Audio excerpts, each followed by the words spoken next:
দুদিক থেকে, একদিক থেকে হচ্ছে আমাদের মধ্যে একটা অংশ আছে যারা মেরুদণ্ডহীন,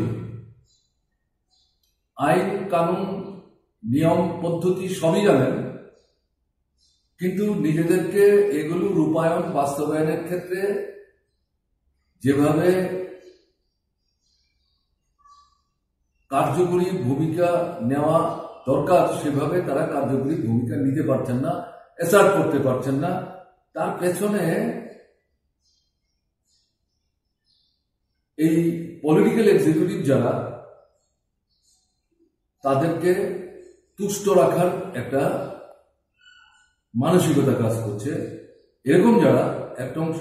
আরেকটা অংশ হচ্ছে ক্ষমতা পিপাসু। এই দুই অংশের আমলাদের উপর বলা যায় যে প্রায় সবকিছু ছেড়ে দিয়ে এই পলিটিক্যাল এক্সিকিউটিভ যারা হাত গুটিয়ে নেওয়ার চেষ্টা করছে, এরাই চালাবে। তা যদি না হবে তাহলে এরকম কাণ্ডটা কি করে করা সম্ভব হলো? আমি কথার কথা ধরে নিচ্ছি আলোচনার জন্য, যদি ঘটনাটা এরকমও হয়ে থাকতো যে আমরা যে সমস্ত নির্দেশাবলী দিয়েছিলাম এগুলো তারা লঙ্ঘন করেছে, বিয়েটা তো রাজপথে হচ্ছিল না, একটা ভাড়া বাড়িতে হচ্ছিল, এটা বাড়ি। কারফিউ ঠিক আছে রাত্র 10টার পর, কারফিউতে রাস্তায় জনভিড় করা যাবে না। বিয়ে বাড়িতেও কত লোক আমন্ত্রিত হতে পারেন তারও একটা সংখ্যা নির্ধারিত আছে। এগুলো মেনেই এই পরিবার দুটি অনুষ্ঠানের আয়োজন করছিলেন। এবং সবচেয়ে বড় কথা হচ্ছে বিয়ের লগ্ন বলে যে কথাটা প্রচলিত, তাতে দেখা গেল চিঠিতে এই সময়টা পর্যন্ত উল্লেখ করা ছিল, রাত্র 11টা কত মিনিট। এরকম জায়গায় ঠিক আছে আকস্মিকভাবে প্রশাসনের তরফ থেকে এই কারফিউ কার্যকরী ঠিক মতো হচ্ছে কি হচ্ছে না দেখবার জন্য অনুসন্ধানের দৃষ্টি নিয়ে অফিসাররা বেরোতেই পারেন, এটা আপত্তি করার কিছু নেই। যদি গিয়ে দেখে থাকতেন তাদের দেওয়া নির্দেশাবলী এই বিয়ে বাড়িটির আয়োজক যারা, অনুষ্ঠানের যারা আয়োজক তারা মানছে না, বলতে পারতেন তো এটা কি হলো, আমরা বললাম একরকম, আপনারা পারমিশন চাইলেন একরকম, করছেন আর একরকম। এরকম তো কিছু জিজ্ঞাসাই সেখানে করেছেন, তা তো মিডিয়াতে যে কথাবার্তা ভেসে আসলো দেখা গেল না।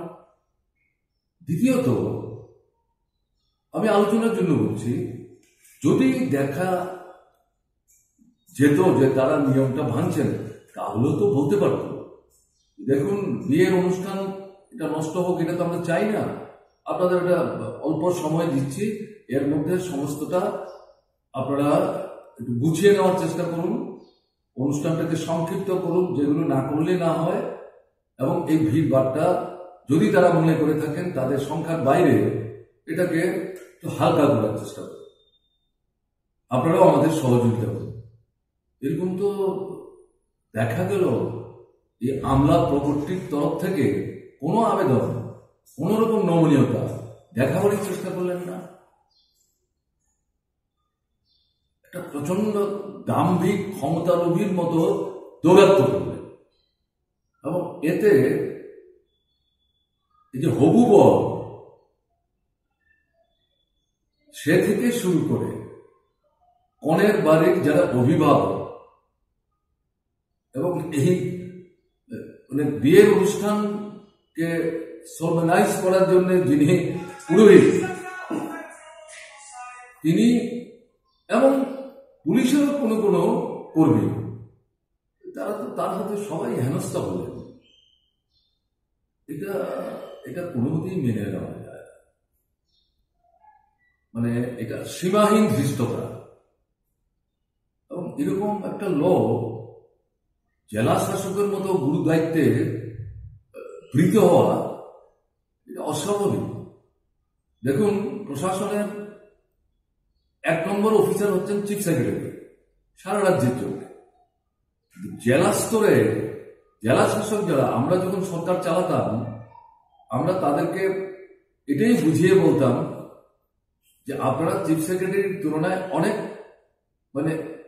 জুনিয়র অধস্থ হতে পারেন, কিন্তু জেলায় কিন্তু আপনাকেই চিফ সেক্রেটারির মতো ভূমিকা নিতে হবে, সব জিনিস আপনাকেই কোঅর্ডিনেট করতে হবে, পুলিশ থেকে আরম্ভ করে সাধারণ প্রশাসন, জনগণের সুবিধা অসুবিধা সুখ দুঃখ সব। কাজেই আপনাদেরকে কিন্তু খুব সতর্কতার সাথে দায়িত্ব পালন করতে হবে। এখানে এই ভদ্রলোক আগরতলার মতো শহরে যে কাণ্ডটা করলেন, আগরতলা কেন যে কোনো জায়গায়, এটা কারোর দিক থেকেই মেনে নেওয়া সম্ভব না। এটা তো ধরুন সরকার এই ঘটনা ঘটার পর আমি পত্রিকায় যেটা দেখলাম, মুখ্যমন্ত্রী চিফ সেক্রেটারির কাছ থেকে রিপোর্ট চেয়েছে। ঠিক আছে, এটা প্রশাসনিক পদ্ধতি। তো এই যে ঘটনাগুলি পত্রিকায় উঠল, মিডিয়াতে প্রচার চলল, এগুলো তো নিশ্চয়ই আমাদের সম্মানীয় মুখ্যমন্ত্রীর দৃষ্টিতে এসছে, অথবা কেউ না কেউ তার দৃষ্টিতে এনেছে। তাহলে প্রাথমিকভাবে তো এই ভদ্রলোককে জেলা শাসকের দায়িত্ব থেকে সরিয়ে দেওয়া দরকার ছিল, তারপর তদন্ত, এরপরে কার্যকরী ব্যবস্থা পদক্ষেপ নেওয়া। ওই এখন পর্যন্ত তো কিছুই করলেন না। এটা তো পরোক্ষে এই ভদ্রলোককে প্রশ্রয় দেওয়া হচ্ছে। বার্তাটা কি যাচ্ছে?